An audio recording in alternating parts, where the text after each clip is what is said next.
प्रश्नावली 15वीं को आगे बढ़ाते हुए अपन देखो 15.1 कंप्लीट हो गई। अब लेंगे अपन 15.2। 15.2 समझने से पहले हमें कुछ चीजें समझनी है व्रत से संबंधित। व्रत का जो विभाजन होता है, व्रत का विभाजन वो 3 प्रकार से होता है। पहला व्रत का विभाजन होता है व्यास के द्वारा। दूसरा अपन मानते हैं जीवा के द्वारा। और तीसरा विभाजन है त्रिज्या के द्वारा। ये 3 चीजें अपन पढ़ेंगे। इससे पहले व्रत के अंदर ये तीनों चीजें अपन देख लेते हैं। ये व्रत है, ये व्रत का केंद्र O है, बाहर की जो बाउंड्री है ये परिधि कहलाती है, जिसकी चर्चा अपन कल कर चुके हैं। अंदर इसका क्षेत्रफल होता है, OA इसकी त्रिज्या है, त्रिज्या का दुगना व्यास होता है। तो ये जो AB है, ये AB है व्यास। और जीवा जो होती है परिधि के किन्हीं 2 बिंदुओं को मिलाने वाली रेखा, जैसे CD, ये जीवा है। ये केंद्र से नहीं गुजरती। अगर यही जीवा केंद्र से गुजर जाती है तो व्यास हो जाता है। तो अपन इसको कहेंगे जीवा।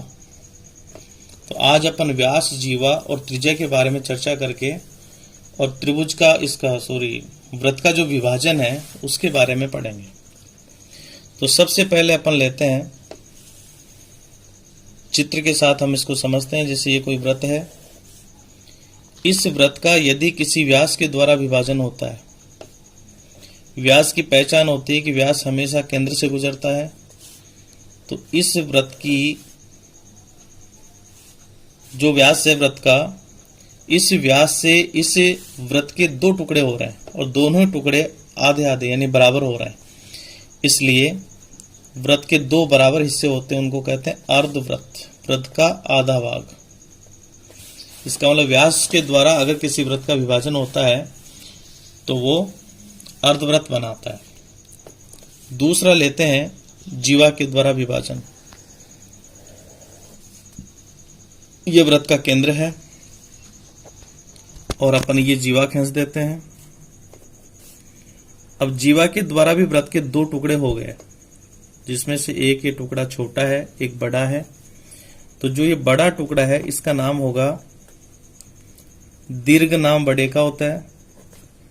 और व्रत का टुकड़ा यानी व्रत खंड, तो इसका नाम हो गया दीर्घ व्रत खंड। और जो जीवा के नीचे छोटा हिस्सा रह गया इसको कहते हैं लघु व्रत खंड। अगर हमारे प्रश्न में केवल व्रत खंड का नाम आए, केवल ही व्रत खंड लिखा हुआ है, तो हम उसे लघु व्रत खंड मानते हैं। दीर्घ व्रत खंड बड़ा और लघु व्रत खंड छोटा। इसके सूत्र हमें याद करने होंगे, समझने होंगे। चित्र समझ में आएगा तो ही हम इसको हल कर सकते हैं। तीसरे नंबर पर जो विभाजन है वो मैं आपको बता रहा हूं। जैसे ये व्रत का केंद्र है और इसकी 2 त्रिज्याएं खींची गई है। त्रिज्या के दोनों हिस्से जो परिधि पर मिलते हैं, मान लो वो बिंदु A और B है, तो ये चाप हो जाता है। चाप भी यहां पर 2 हो गए। एक हो गया छोटा चाप, जिसे आप कहेंगे लघु चाप, और जो ये परिधि का शेष हिस्सा बच गया इसके अलावा, वो हो गया दीर्घ चाप। और त्रिज्याओं के द्वारा घिरा हुआ क्षेत्र यानी लघु चाप, और त्रिज्याओं के द्वारा जो घिरा हुआ क्षेत्र होता है, जो मैंने छायांकित किया है, ये वाला भाग, ये कहलाएगा लघु त्रिज्य खंड, यानी त्रिज्याओं से घिरा हुआ छोटा खंड टुकड़ा। और जो शेष ये बाहर बच गया, ये वाला पूरा हिस्सा, ये वाला, ये पूरा, ये होगा दीर्घ त्रिज्य खंड। इस प्रकार से अपन इनका विभाजन पढ़ सकते हैं। अब देखिए, इसमें काम आने वाले जो फार्मूले हैं वो निश्चित हैं।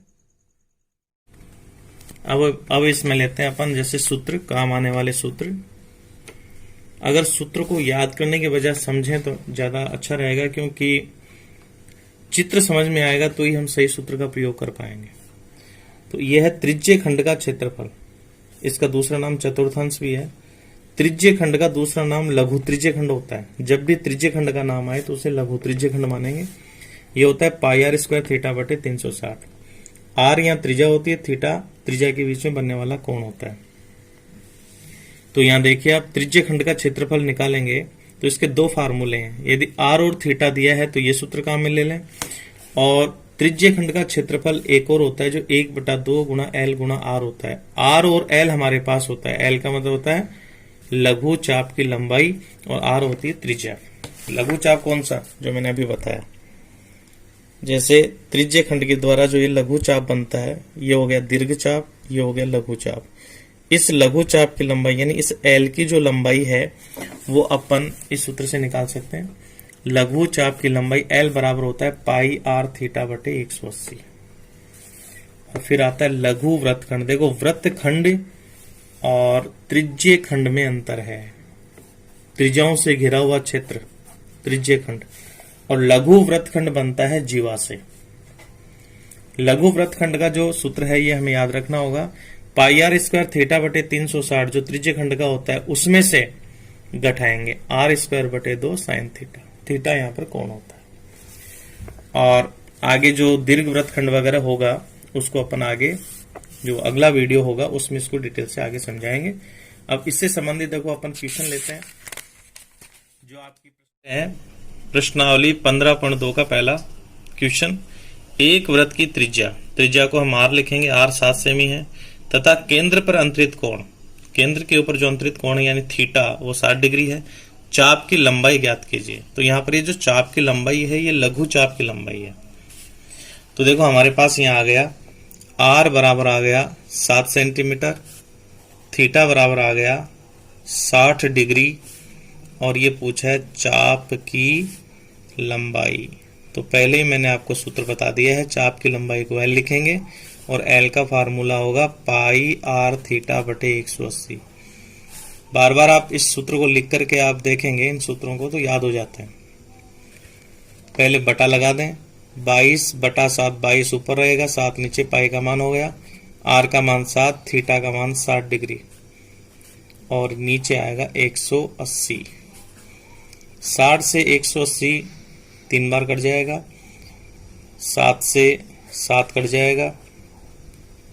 अब हमारे पास जो ये मान बचेगा वो आएगा 22/3। तो ये हो जाएगा 3 7 21 पॉइंट 1 बचेगा, 3 3 9 3 3 लगभग ये मान इसका आएगा सेमी में। तो देखिए इसमें चाप की जो लंबाई है इसका जो फार्मूला होगा वो होगा पाई आर थीटा बटे 180। 22/7 हो गया, 7 त्रिज्या हो गई, 60 कोण हो गया बटा 180, ये 3 बार कट गया, 7 से 7 कट गया, 22/3। इस प्रकार आप इसमें कर सकते हैं। फिर क्वेश्चन नंबर लेते हैं दूसरा।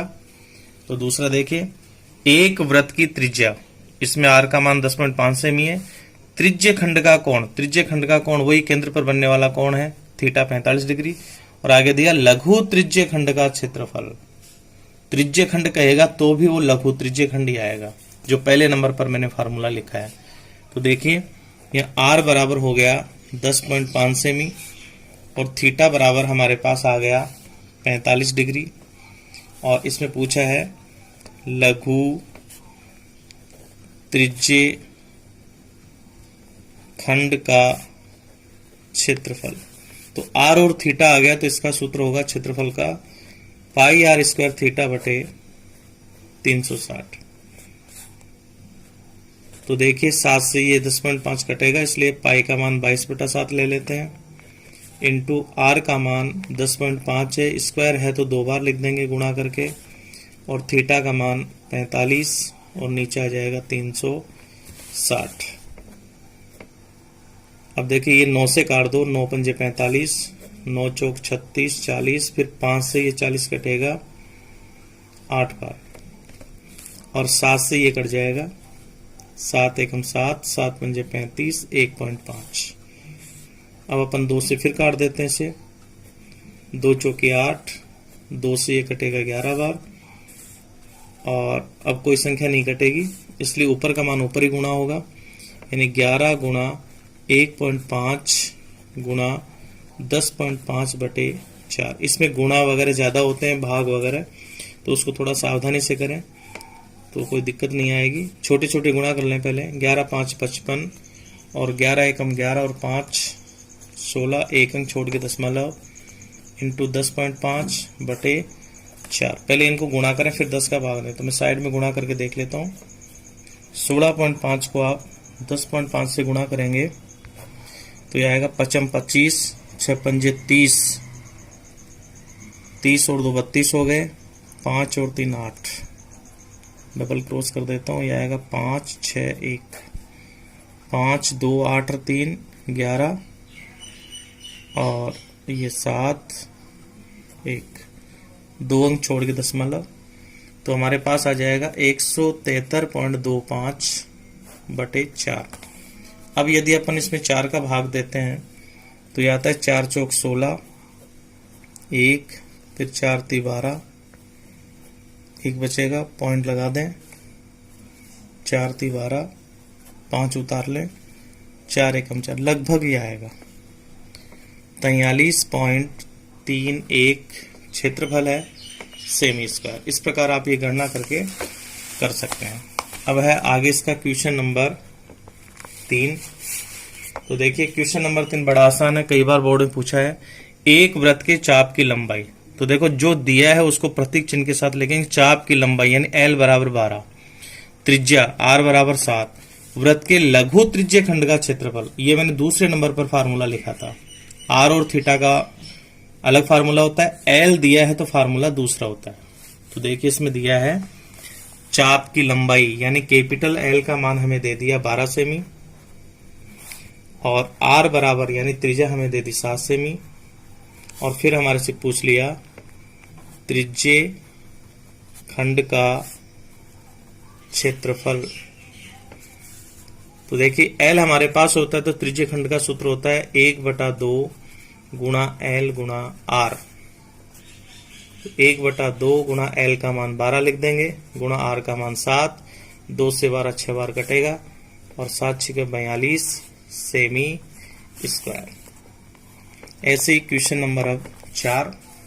तो क्वेश्चन नंबर 4 में देखो सारी चीजें आ गई। त्रिज्या 21 सेमी वाले वृत्त का चाप केंद्र 60 डिग्री का कोण अंतरित करता है, ज्ञात कीजिए पहले चाप की लंबाई, फिर चाप द्वारा बने त्रिज्य खंड का क्षेत्रफल, और फिर संगत जीवा द्वारा बनाए गए वृत्त खंड का क्षेत्रफल। तो ये वृत्त खंड होगा लघु वृत्त खंड, और ये त्रिज्य खंड होगा लघु त्रिज्य खंड। तो इसमें तीनों क्वेश्चन आ गए। तो देखिए R का मान हमारे पास है 21 सेमी, थीटा का जो मान है वो है 60 डिग्री। तो पहले नंबर पर हमारे से प्रश्न पूछा है चाप की लंबाई। तो चाप की लंबाई L बराबर सूत्र लिखेंगे पाई R थीटा बटे 180। तो यह आएगा 22/7 इंटू R का मान होगा यहाँ 21 इंटू थीटा का मान होगा 60 इंटू 180। तो 7 से ये कटेगा 3 बार, 60 से 180 कटेगा 3 बार, 3 से 3 कट जाएगा, तो यह आ जाएगा 22 सेमी। अब दूसरा पूछा है त्रिज्य खंड का क्षेत्रफल। तो त्रिज्य खंड का जो क्षेत्रफल पूछा है, चूंकि हमारे पास L आ चुका है, ये L, तो जब हमारे पास L और R होता है तो त्रिज्य खंड का फार्मूला लेंगे अपन 1/2 गुणा L गुणा R। बड़ा लिखने की जरूरत नहीं है, इस फार्मूले से मान निकल जाएगा। तो L का मान 22 और R का मान यहां होगा 21। 2 से 22 कटेगा 11 बार, तो 11 गुणा 21, तो यह आएगा 11 एकम 11, 11 दूनी 22 और 1 हो गए 23, 231 सेमी स्क्वायर हो गया। और अब तीसरे नंबर पर हमारे से पूछा है जीवा द्वारा बने वृत्तखंड का क्षेत्रफल। वृत्तखंड का मतलब है लघु वृत्त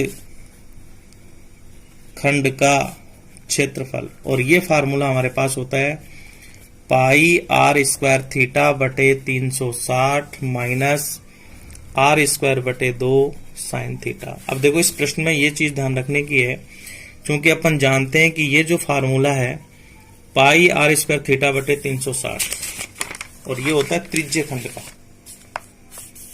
जो मैंने आपको शुरू में यहां लिखवाया था। देखिए त्रिज्य खंड का क्षेत्रफल होता है पाई आर स्क्वायर थीटा बटे 360।